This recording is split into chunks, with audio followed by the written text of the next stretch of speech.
Hello, how are you? This is Resilient Lives, checking in with you and trusting that your weekend was enjoyable. It was a very full weekend. I don't always understand how, even though we are restricted, how the time can be jam-packed and go so quickly. But that seems to be life. But I just wanted to send a little love and let you know you're in my thoughts, and we love you. I love you. And we are continuing on this journey. And so, what's going on?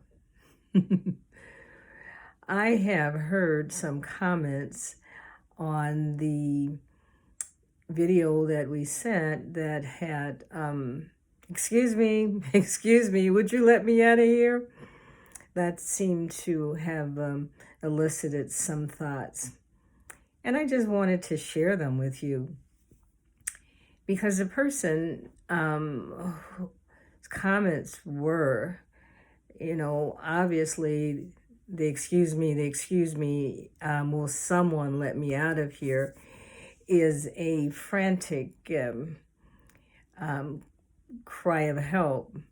I mean, if you're looking at this seriously, because we know this was a joke box, but it also kind of implies to our real lives and the boxes, the positions that we get ourselves in.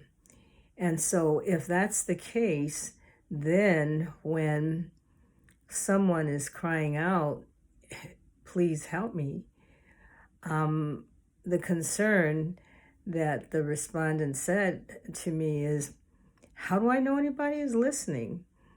I'm asking for help. Excuse me, would you please let me out of here? But is anyone listening?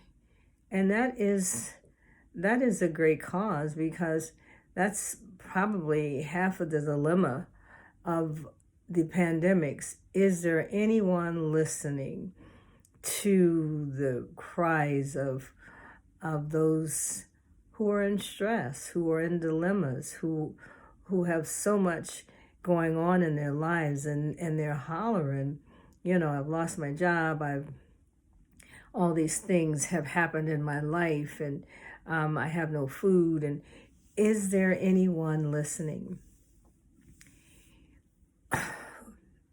Is there anyone listening? It does helps us to pause and just to think, because often in conversation supposedly is turn taking. I speak, you listen. You speak, I listen. That's technically the way it's supposed to happen. But often I find that if I'm speaking, the person is seemingly listening, but really they can't wait for me to pause so they can start talking. And most of the time, if they had been listening, they would not have needed to say any of the things they said, because it had already been answered. So we're talking about listening. Who's listening? And why is that important? Well, I just want to give you a little tidbit, a little nugget. Years ago, I attended a workshop, and the workshop was on conversation. And I found it interesting because it was talking about the pause rate between different ethnicities, different cultures, okay? And why is that important? And I don't even know if it is as pertinent today, because I find that everybody talks really, really fast. And that seems to be the way it goes. Even if you get a menu or if someone is talking to you, they go blah, blah, blah, and it's just hard to hear and understand. But in this workshop, the example that was used was a counselor was speaking to a client and was probably doing the demographic take up, who are you, what's your age and why you here, you're presenting problems. And the counselor was asking them, and that they were two different ethnicities. And I don't remember the exact ethnic of the counselor. I don't know if she was Italian or just what. I cannot remember, so forgive me for that. But the client was Native American.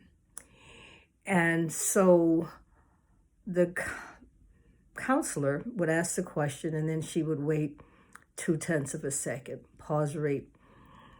And then, why are you here? Then the Native American would need more time because in their culture, the pause rate is slower. And then she would wait, and then finally he would respond. And then she'd quickly respond and go on to the next thing. And she'd wait 0.2 of a second. And we're talking about the cadence, the pause rate between conversations and sentences. And she would ask him another question, what's your problem? And then he would wait what seemingly was a long time for her, and then he would respond. And after about the third time, and they were done, she was doing as counselors do, probably doing a mental status evaluation. And her diagnosis of him would be that maybe he had disassociated thoughts. My point here is that because of the different pause rates, because of the way people perceive people, judgments are made. And we know that that is a superficial thing, but these are the various stereotypical ways of one culture diagnosing another culture, or judging another culture, or judging another person, or it happens on the jobs, it happens in relationships. It's like, well, someone asked a question, and certainly some people are uncomfortable with silence anyway, and so they just gibber, gibber, gibber. And so, but we want to be careful about judging people, and we want to listen, because if someone really is having a problem and they're sharing it, they need a good listener. And so, my dears, I am sending a little love to you, and virtual love. We're still doing the virtual love, but that's what's got us here this far. But remember, there was a tip by Marian Wright Edelman, and she was saying one of the tips to be successful was to slow down and let live. And live. I'm adding the let live. Slow down and let live. Let others live. Be patient.